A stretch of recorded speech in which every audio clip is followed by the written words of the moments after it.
राज्यसभा का रण लगातार हर तस्वीर हम आप तक पहुंचा रहे हैं। स्थितियां लगभग साफ हैं, नतीजे क्या आते हैं, लेकिन मध्य प्रदेश की सियासत आजकल इस तेज रफ्तार के साथ करवट लेती है कि याद करिए, हम हमेशा बोलते हैं एक जुमला, एक मुहावरा यूज करते हैं कि ऊंट किस करवट बैठेगा। वो ऊंट तक कंफ्यूज्ड है कि मध्य प्रदेश की सियासत किस तरफ मुड़ जाएगी, अचानक से मुड़ जाएगी। यही वजह है कि पूरी नजर रखनी पड़ती है, या आपके लिए रखनी पड़ती है। तो लगातार राज्यसभा के रण की हर तस्वीर हम आप तक पहुंचा रहे हैं, संख्या बल की स्थिति ग्राफिक्स के जरिए बार बार बता रहे हैं। रण ब्रेकिंग, इसमें हर वो अपडेट हम आपको बता रहे हैं कि किस तरीके से कौन कौन पहुंच चुका है, कौन वोट करना बाकी है, और भी इससे जुड़ा हुआ जो रहेगा वो भी हम लगातार आपको बता रहे हैं। हमारे तमाम सहयोगी तैनात हैं, वो चर्चा भी कर रहे हैं। इसी चर्चा के जरिए आपको समझना है कि कैसे सियासत तैयार हो रही है आगे वाले ठीक मंत्रिमंडल विस्तार के लिए, उसके बाद आने वाले उपचुनाव के लिए, और उस उपचुनाव का इफेक्ट प्रत्यक्ष और अप्रत्यक्ष भारत की राजनीति पर पड़ेगा। दलीय स्थिति आप देख रहे हैं, और 3 सीटें हैं। एक बार रिकैप आपको दे देते हैं। 3 सीटें, 4 उम्मीदवार मैदान में। फूल सिंह बरैया अभी भी ये कह रहे हैं कि उन्हें कॉन्फिडेंट हैं, क्रॉस वोटिंग होगी और वो जीतेंगे। फूल सिंह बरैया बड़ा दलित चेहरा है मध्य प्रदेश की राजनीति के हिसाब से, और अगर बसपा के जनाधार की बात की जाए, बसपा के जनाधार को खड़ा करने में बड़ा योगदान उनका रहा। बाद में कुछ नाराजगी हुई, सैद्धांतिक नाराजगी, उन्होंने पार्टी छोड़ दी और फिर किसी पार्टी के साथ नहीं रहे, लेकिन अब कांग्रेस के साथ आ गए जब कमलनाथ ने कमान संभाली। तो ये फूल सिंह बरैया हो गया। लगातार कैंडिडेट के बारे में भी हम आपको बताते चल रहे हैं। रंजना एक बार फिर हमारे साथ जुड़ चुकी हैं। रंजना के पास अब हम रुक कर रहे हैं। रंजना, क्या कुछ अपडेट इस वक्त तक का आपके पास? जी ललित, बिल्कुल जो विधानसभा के सेंट्रल हॉल में मतदान जारी है, और अब तक जो 1 से सवा घंटे के भीतर करीब 64 से 66 जो विधायक हैं उन्होंने मतदान कर दिया है, और मतदान की जो प्रक्रिया है लगातार जारी है। और मतदान के बाद जो विधायक हैं वो लगातार बाहर भी आ रहे हैं, और इस बार जो मतदान हो रहा है उसके लिए जगह में भी बदलाव किया गया था, यानी सेंट्रल हॉल रखा गया था, और सोशल डिस्टेंसिंग के साथ आप देख रहे हैं वो मतदान किया जा रहा है। यानी मतदान की जो प्रक्रिया है वो अब चल रही है, और करीब 1 से सवा घंटे के भीतर 65 से जो 66 विधायक है उन्होंने मतदान कर लिया है। ललित, चलिए, लेकिन अभी इंतजार करना होगा। एक और अपडेट ये भी मिला था कि जो विधायक हैं कुणाल चौधरी, वो शायद पीपी किट में पहुंचेंगे। डाक मतपत्र तो उन्होंने लिया नहीं है। उनसे जुड़ा कोई अपडेट आपके पास हो अगर, तो वो भी हमारे दर्शकों से साझा करें। और देरी की कोई खास वजह, या अब तक जो 64 लोग पहुंचे उनमें ज्यादातर भाजपा के होंगे या कांग्रेस के हैं, इस तरीके का कोई डाटा आप आया हो आपके पास, रंजना?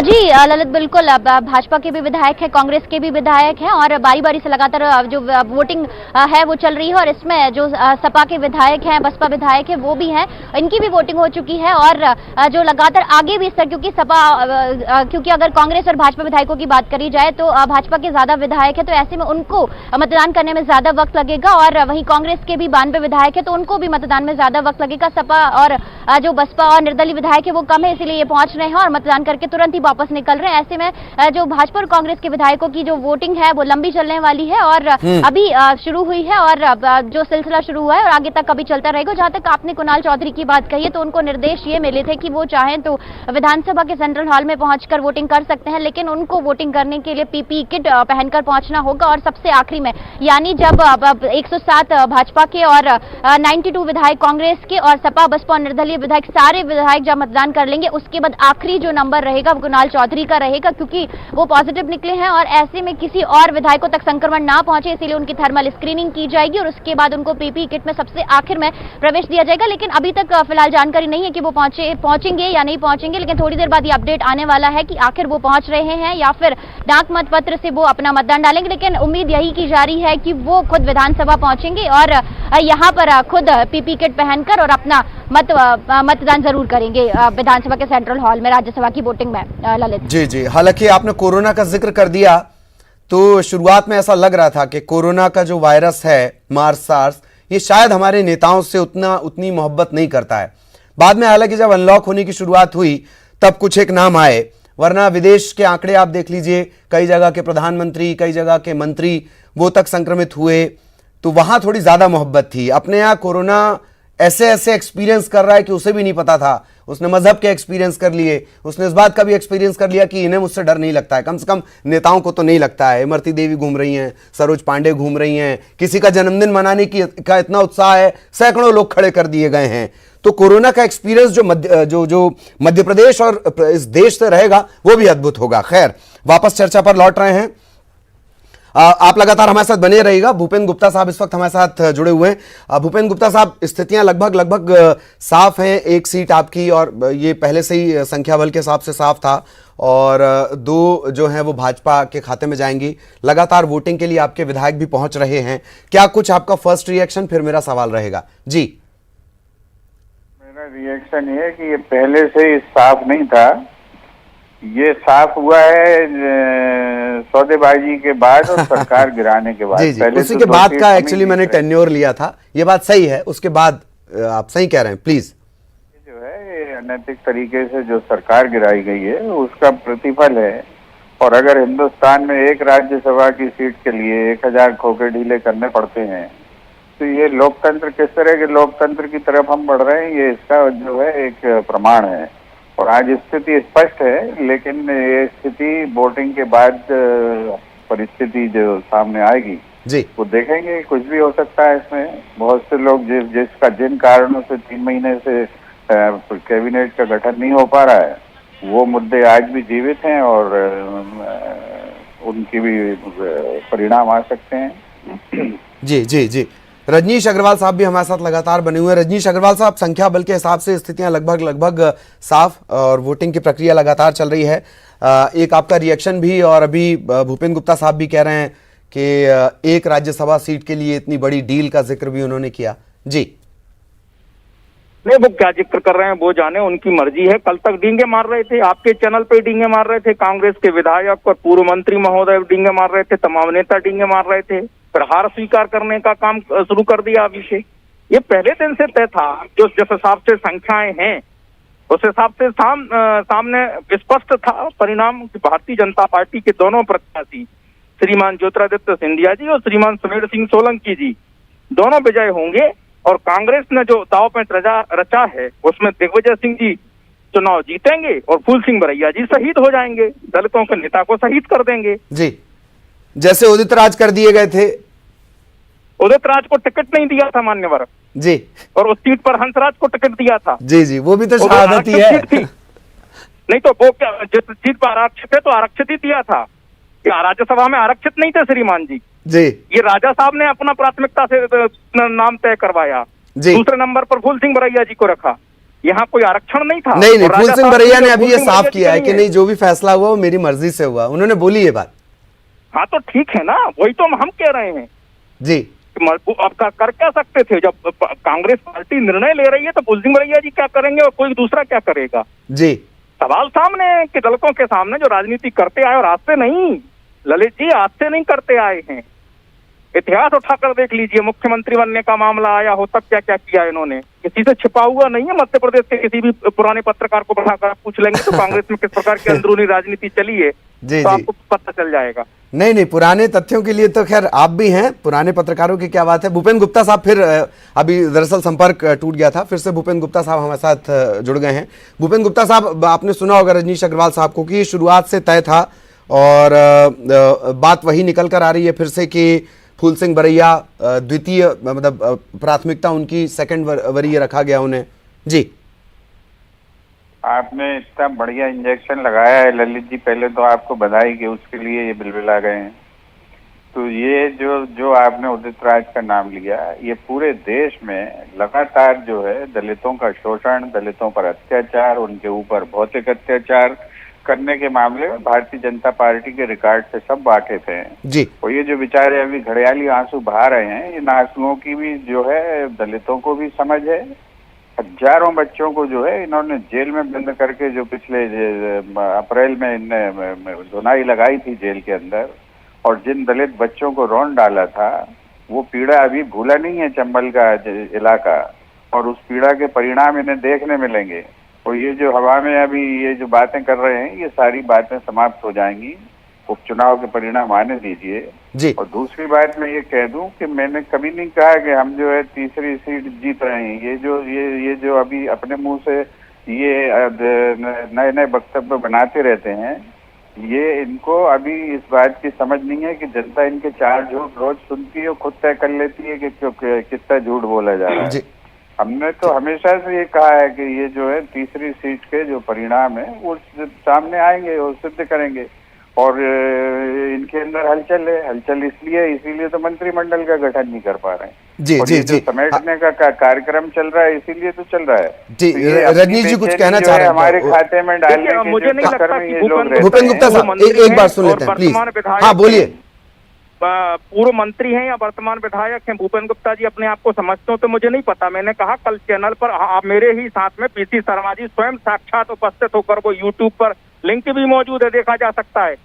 डींगे मार रहे थे कि हम तीनों सीटें जीतेंगे, दोनों सीटें जीतेंगे और उसके पहले तीनों सीटें जीतने का भी आपको यूट्यूब पे मिल जाएगा। नहीं नहीं रजनीश जी, हाँ नहीं बात आपकी सही है। आखिरी दम तक उम्मीद नहीं उम्मीद तो रहनी चाहिए ना। अरे अग्रवाल साहब, कांग्रेस का विधानसभा चुनाव के नतीजे आते तक आप कॉन्फिडेंट थे तो कॉन्फिडेंस रखते हैं राजनीतिक दल, उसमें क्या हुआ अगर उन्होंने बोल दिया कि हम जीतेंगे। फूल सिंह बरैया अभी भी बोल रहे हैं जिनसे आपको इतना जी जिनकी आप इतनी चिंता कुछ दिनों से कर रहे हैं वो अभी भी कॉन्फिडेंट हैं। वो कह रहे हैं कि क्रॉस वोटिंग हो जाएगी। जड़ों में मट्ठा डाल देंगे। परिणाम नहीं है ललित जी। फूल सिंह बरैया जो है सारे मामले बैठे जड़ों में मट्ठा डाल देंगे। आपको उनके आश्वासन पर अगर भरोसा हो तो फिर कोई दिक्कत नहीं है, मुझे कोई दिक्कत थोड़ी होगी। मुझे नहीं आप जो है कहाँ परेशान हो रहे हैं, आप तो जो है बड़े गंभीर हो जाते हो। आपको अब आप हाथ से करिए, आप तो रजनीश जी कांग्रेस पार्टी रही है, ये नेहरू खानदान रहा है, बार बार रहा है। बाबा साहब अम्बेडकर, जगजीवन राम, सीताराम केसरी, तमाम नेता लंबी फेरे सबको आप ही ने तो बनाया था। अन्याय अत्याचार सबको नेता बनाने में आप ही का हाथ है। ये तो आप लोग जो है आप ही वो बता रहे थे एक बार जगजीवन राम जी के भाई नहीं होते तो हम लीडर नहीं बनते। भारतीय जनता पार्टी के हैं। जी ऐसे नाम मत लिया करो जिनको जो है आपने हमेशा पीड़ा पहुंचाई है। विधानसभाओं में हो चाहे वो ऐसे नाम मत लिया करो। उन्हें भी तोड़ के आपने जो है उप प्रधानमंत्री बना के निपटा दिया था, ये मालूम है लोगों को। बने हुए हाँ, अम्बेडकर और प्रधानमंत्री पद का झांसा देके उन्हें लाए थे, अपमान करते रहे, आपको नहीं पूरी ताकत लगाते रहे। तो आज गाना दूसरा ये उसकी बात बोला करो जिसकी जानकारी हो।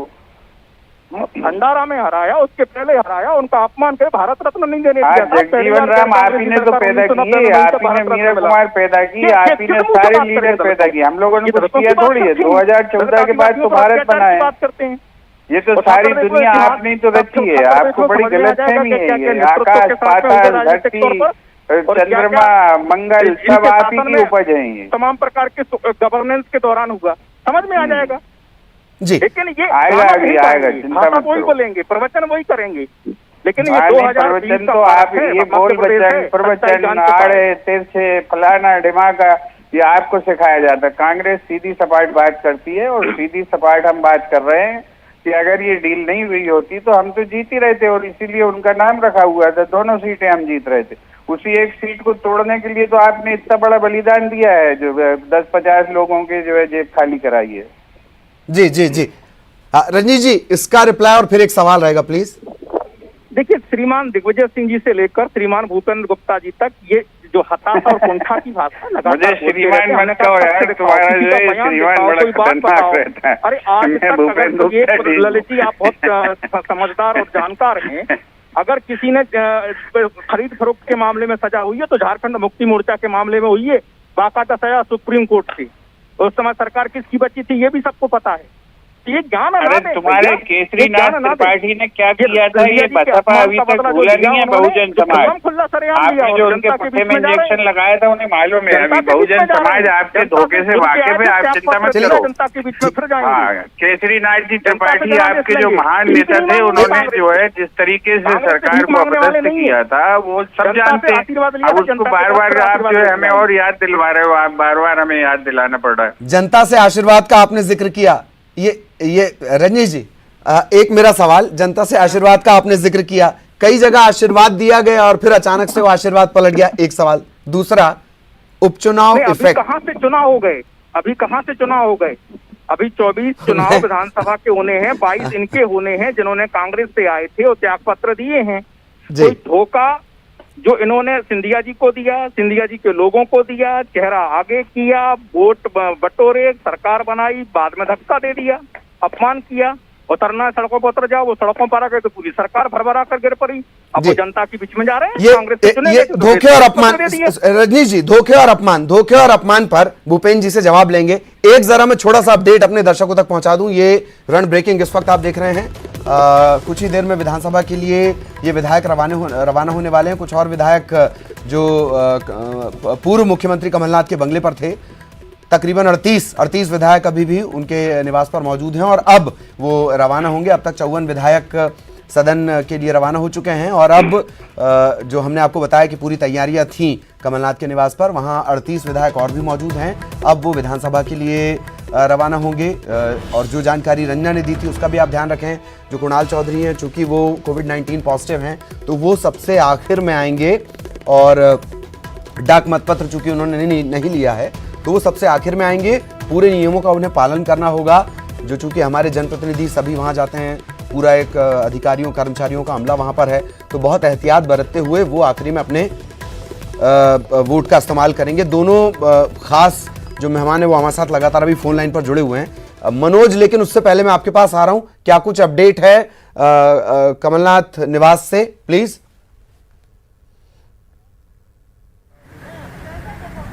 जी बिल्कुल, इससे पहले खुद कमलनाथ बस में सवार होकर जो तमाम जो विधायक थे, 2 बसों में करीब 54 विधायक थे, उनके साथ विधानसभा पहुंचे हुए थे और वहां पर अभी भी वोटिंग का सिलसिला लगातार जारी है। हालांकि वहां पर अपने पूरे विधायकों की कमान संभालते हुए कमलनाथ विधानसभा पहुंचे थे और उसके बाद अपने बंगले पर लौट कर भी आ चुके हैं। लेकिन अभी जो करीब 38 विधायक है, जिस तरीके से कल तक कांग्रेस की जो रणनीति तैयार हुई थी उसके अनुसार जो 38 विधायक है, जो कि जो दूसरे प्रत्याशी उम्मीदवार हैं उनके पक्ष में जो है वोट डालेंगे। करीब 38 विधायक हैं, उन 38 विधायकों को जो है यहाँ पर रखा गया है और 38 विधायक यहाँ पर मौजूद हैं। पीसी शर्मा के साथ सुखदेव पासे, जीतू पटवारी इन विधायकों की निगरानी लगातार कर रहे हैं। और आप देख सकते हैं यहाँ पे जो बस है, जो तीसरी बस जिसे हम कहेंगे, 2 बसें इससे पहले कमलनाथ के नेतृत्व में रवाना हुई थी।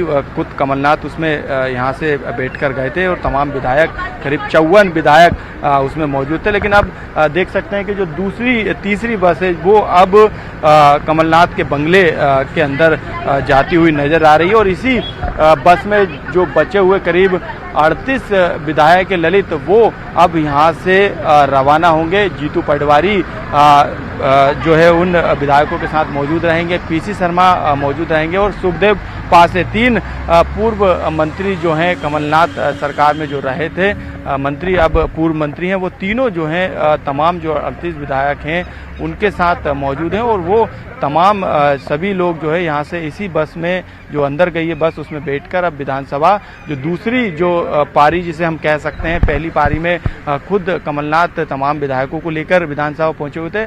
अब ये देखना होगा कि जो बाकी 38 विधायक हैं, क्या उन 38 विधायकों के साथ भी क्या कमलनाथ पहले जिस तरीके से विधानसभा गए थे 54 विधायकों के साथ, क्या फिर 38 विधायकों के साथ वो जाएंगे? क्योंकि जो अभी तक जो स्थिति साफ हुई है उसके अनुसार एक ही सीट कांग्रेस के पाले में जा रही है। संतुष्ट उन्हें एक सीट से होना पड़ेगा और 2 सीटें बीजेपी के पाले में जा रही है। अभी वोटिंग का सिलसिला ललित लगातार जारी है, लेकिन अब जो कमलनाथ के बंगले में जो पहले हलचल थी वो बीच में कम हो गई थी, क्योंकि तमाम जो 54 विधायक तो विधानसभा में थे। लेकिन अब फिर से हलचल जो है यहाँ पर तेज हो गई है, क्योंकि 38 विधायक अब यहाँ से थोड़ी देर बाद विधानसभा के लिए रवाना होंगे। चलिए, विधायकों की रवानगी का सिलसिला चल रहा है और मनोज लगातार हमारे साथ बने हुए हैं। कोशिश है कि हमारे मेहमान भी हमारे साथ जुड़े रहें और ये जो मतदान का सिलसिला है वो लगातार चल रहा है। यहाँ एक छोटे से